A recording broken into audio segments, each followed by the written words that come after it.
What's going on, everybody? It's your boy Cody Mitchener back at it again, bringing you the season 1 finale of BYMBS, pronounced BYMBS. Blow your mind Bible stories, baby! This week I have a special treat. On this here CD is some never before seen footage from Noah's Ark. I know you might be thinking, wow, that doesn't even sound real.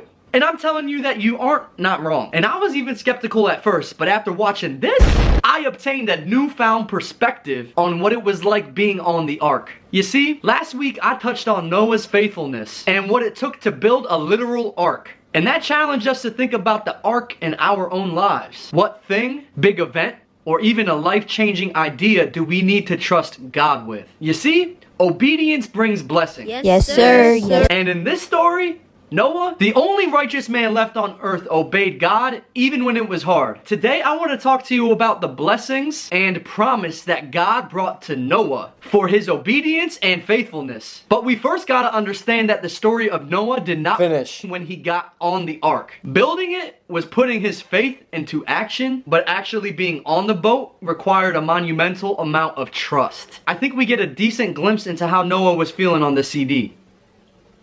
As we watch this, we're gonna pick up right where we left off after Noah gets on his ark.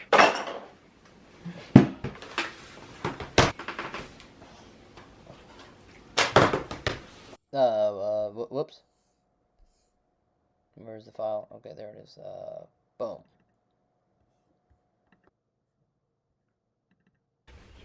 Noah here. I wanted to document my life on the ark. I feel like people would want to see what it looks like, saving humanity. This is my first entry. I think this could be very therapeutic for me, and maybe it'll help me from not going crazy and getting cabin fever. I'm not gonna hold back. I want people to know everything. Do you hear that? God just sealed the door. I think it's gonna start raining soon. It's finally raining. It took a whole week, but it's raining like it never has before. The rain is so loud, but it does not drown out the screams of those who I had to leave behind, crying to get on my boat. The same boat that they mocked me for building for years. But this is gonna haunt me. I look to God and I thank Him for the blessing of life and honoring my faithfulness by entrusting me with all of this. Today's feeling overwhelmed. It has been a week of non-stop rainfall. I cannot see the ground anymore. I can still see the treetops in the distance, but it's the constant pelting of every single raindrop crashing into the roof of the ark that is beginning to get to me. Today's feeling annoyed. At least the animals aren't so bad. Well, the elephants got into some beans, and now we just have Brussels sprouts left as far as vegetables go. I told my sons, cut them joints up, put some olive oil on it, fry them up in a skillet and put some kosher salt. My wife thinks they're really good, but I just can't stomach them myself anymore. The stench of them are far worse than the elephants. Today's feeling aggravated. I miss sunlight.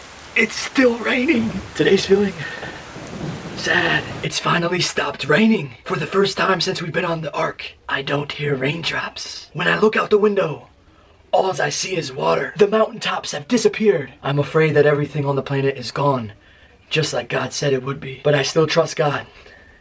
He's gotten me this far. Today's feeling hopeful. This is a lot of work for a 600-year-old man.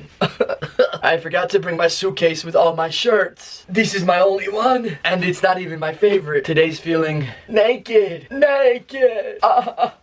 We are still floating, just chilling. But I'm gonna tell you, I'm starting to go a little crazy. My sons keep fighting. They can't even have a conversation without arguing. My wife keeps pestering me, move the dogs away from the cats. But that's a lot of work. I thought the cats and the dogs were gonna be best friends. Who would have guessed that they're not? Today's feeling cabin fever. Cabin fever. Noah, take your wife on a boat, he said. It'll be like a cruise, he said. It'll be fun, God said. But did God tell me that? Oh wait. Put all your children on a boat so that you'll never get alone time. It'll be an adventure. Oh wait, but you're not gonna have time for an adventure because you'll be doing non-stop work, keeping everything alive. The ark has landed. What a wonderful day. This means that the ground is beginning to absorb the water and the levels are dropping. I cannot wait to run through a grassy field like a child again. What a great day. But it is windy though. Today's feeling excited. We must have landed on like the tallest mountain because I can't see anything else yet. I spoke prematurely before. I'm afraid that I'm stuck here for some quite time.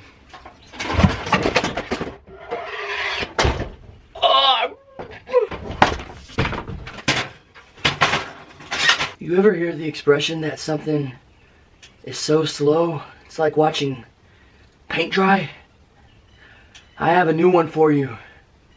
It's so slow, it's like watching a flood evaporate. Today's feeling defeated. Ran out of toilet paper.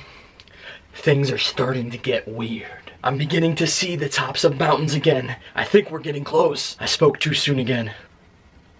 Get out of my face! Get out of my face! The ground still does not look ready yet. I'm wondering if somebody in my family has at least prayed for patience. Feeling duped. So I decided to release some birds to see if they don't come back. If they don't, that means that they have found land. It's been 40 days since I've seen the top of other mountains. I sent out the Baltimore Raven, but it had no luck. I'm gonna see if the doves can find any land. I'll start releasing one dove a week. The homie Drake came back with a leaf. Oh yeah. Drake is my dove. I've been using him. He's been helping me figure out God's plan. Anyway, coming back with a leaf means that there's land. Land. It appears I spoke too soon again. Even though... my back is so itchy. It's clear to me that now that we've opened up... what's it called? The cover on the Ark. It's clear that it's just not ready yet. But we have to be close. I'm so embarrassed. I forgot my toothbrush. It's finally catching up to me.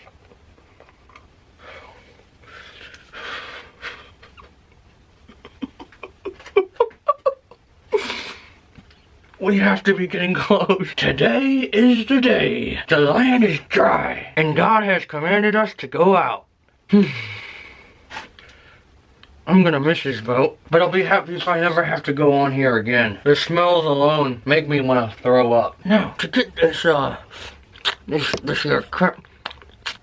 here camera off. Sam, can you help me turn this camera off? You know your old man's bad with technology. I'll take it from here. Thanks, Noah. I told you that it wasn't not real. Those diaries were a great glimpse into the Ark life. They were on that boat for over a year. That's a year of wondering how much longer. And a year of, are we there yet? It took guts following through with staying on the Ark and keeping it all together. Maybe you guys are on an Ark. You might be beginning to go a little crazy like Noah did. You might even begin to doubt and ask questions about what God has in store for you. But you know what? Cherish this journey that we're all on and push through after the flood. Push through after the flood, because we gonna be on that land. That land.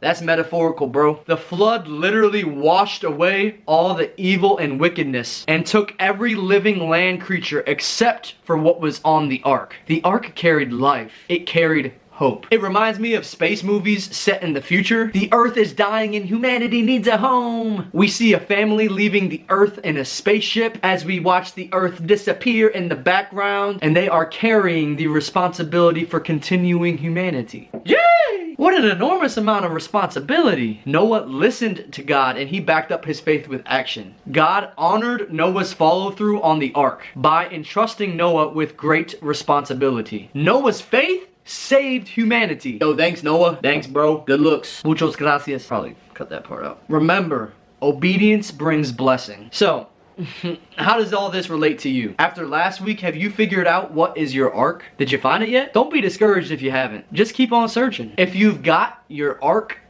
are you giving it to God? Yo, let's cue that music. Let's remember, sin and separation from God is what led to a wicked world in which God needed to start over. And he started over using the only good guy left. After Noah got off the Ark, he praised God. Noah and his family gave God an offering, a sacrifice. God gave him new rules to live by so people wouldn't fall back into their old ways. After giving Noah the responsibility of filling the earth, God promised to never destroy the earth again. He put a rainbow in the sky and said to use this as a reminder of my promise. Rainbows might form because light is refracted through the inside of a water droplet when the sunlight hits a drop of rain. We see rainbows when the sun is out, and even when it's raining. Isn't that kind of ironic? In order to get a rainbow, an amazing rainbow, you need the sun and the rain at the same time. Two things completely different come together to make this amazing visual candy for us to consume. But next time you see a rainbow, realize that it has God's craftsmanship all over it. Let it be a reminder that He will never destroy the earth again.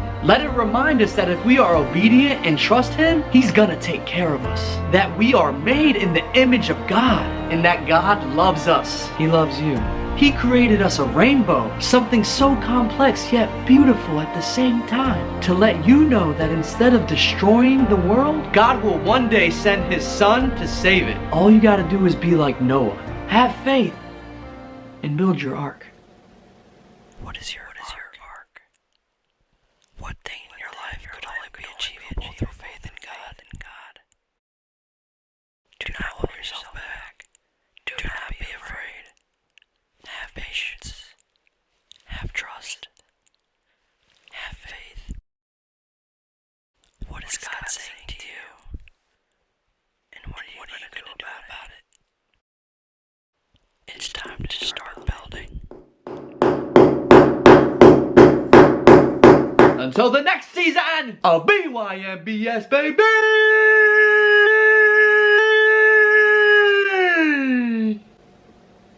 Remember whose you are.